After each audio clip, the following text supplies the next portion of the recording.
তাদের অবসরকালীন ভাতা দ্রুত দিতে হবে এবং দ্বিতীয় হচ্ছে আমাদের শিক্ষক এবং কর্মচারীদেরকে জাতীয়করণের আওতায় আনতে হবে।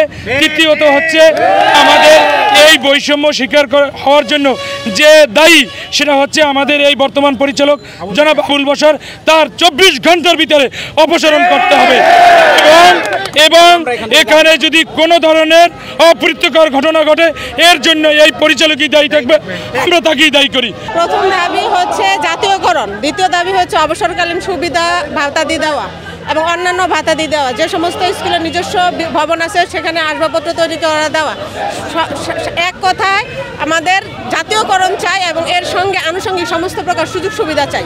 আমরা শিশু কল্যাণ প্রাথমিক বিদ্যালয়, বাংলাদেশের 204টি বিদ্যালয় রয়েছে।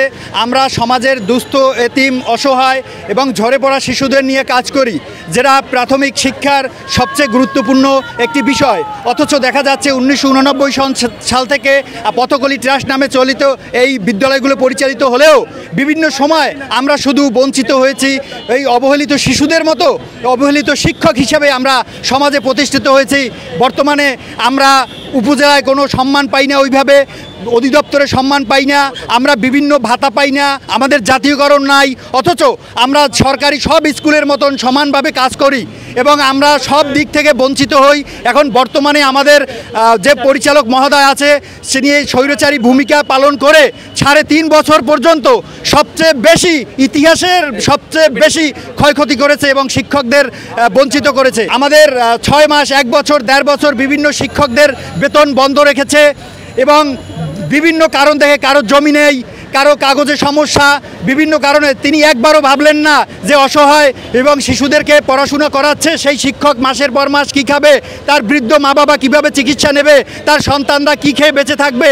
অথচ তার সেই মিনিমাম মানবতাবোধ নাই। আমাদের সেই পরিচালক, সেই স্বৈরাচারী পরিচালকের পদত্যাগের জন্য আজকের আমরা এখানে সমবেত হয়েছি।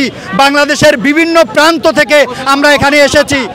আমরা দেখেছি 59 বছর চাকরি করার পরে আমাদের বৃদ্ধ শিক্ষকরা যখন অবসরে যান তারা মানবেতর জীবনযাপন কাটায়, তার পরিবাররা মানে অর্থ কষ্টে অনাহারে দিন কাটায়, তারা বিনা চিকিৎসায় মারা যায়।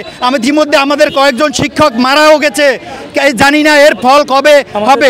এবং আমাদের দাবি হচ্ছে সর্বপ্রথম যে টিউমার সৃষ্টি হয়েছে আমাদের শিশু কল্যাণ ট্রাস্টে, এই টিউমার দূর করার আগে কোনো দাবি দয়া বাস্তবায়ন করা সম্ভব হবে না। তো আমরা চাই জাতীয়করণের সাথে সাথে প্রধান আমাদের যে পরিচালক আবুল বশর তার পদত্যাগ চাই। আপনাদের মাধ্যমে আমি সরকারকে জানাতে চাই যে 1989 সালে তৎকালীন সরকার একটি প্রজ্ঞাপনের মাধ্যমে, প্রেসিডেন্টের প্রজ্ঞাপনের মাধ্যমে সমাজে অবহেলিত দুস্থ মানুষদের, ছাত্রছাত্রী, সেই শিশুদের লেখাপড়া করবার জন্য এই বিদ্যালয়টি স্থাপন করে। কিন্তু প্রতিষ্ঠা লগ্ন থেকে শিশু কল্যাণ ট্রাস্ট আমাদের সাথে বৈষম্যমূলক বিভিন্ন আচরণ করায় আমাদের এক পর্যায়ে আমাদের বেতন ভাতা দিলেও আমাদের জাতীয়করণ করা হয় না। কিন্তু জাতীয়করণ না করার পরে আমরা প্রতিবাদ করাই, তখন তারা আমাদের বলছে যে এই বিদ্যালয়ের শিক্ষকদের আমরা অবসরকালীন ভাতা দেব। কিন্তু বিভিন্ন পর্যায়ে আমরা দাবি দেওয়ার আদায় করতে গিয়ে বিভিন্ন আন্দোলনের পরে কিন্তু পরিচালক মহোদয় আমাদের সেই অবসরকালীন ভাতা এখনও দেয় নাই, জাতীয়করণ তো হয়ই নাই। অবসরকালীন ভাতা দেওয়ার কথা বলে সেটাও দেয় নাই, যার জন্য আজকের এই অবস্থান। 3টা দাবি এখানে মূল দাবি, সেটা হচ্ছে এই বাসার স্যারের অবসর, অবিলম্বেই পদত্যাগ, আজকেই তার পদত্যাগ চাই।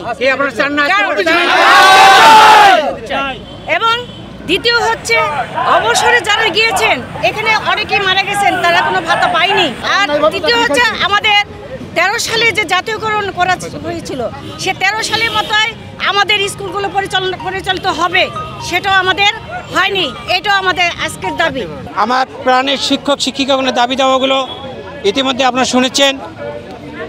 1 নম্বর দাবি হচ্ছে এই কুলাঙ্গার আবুল বশর এই চেয়ারে থাকলে আমাদের কোনো উন্নতি হয় নাই, হবেও না। তাকে 24 ঘন্টার মধ্যে আমরা আলটিমেটাম দিলাম, তাকে অবসান করতে হবে। এখানে আমাদের দীর্ঘদিন ধরে জাতীয়করণের আশ্বাস দিয়ে আসছিলেন, কিন্তু এখনও পর্যন্ত আমাদের অনেক চিঠিপত্র আছে, সেই সত্ত্বেও আমাদের জাতীয়করণ করা হয়নি। আর আমাদের এই স্বৈরাচারী পরিচালক সে অন্যায়ভাবে অনেকের বেতন বন্ধ করে রাখছে এবং অনেককে বিনা দোষে চাকরি থেকে অপসারণ করেছে। আমরা এই স্বৈরাচার পরিচালকের পদত্যাগ চাই।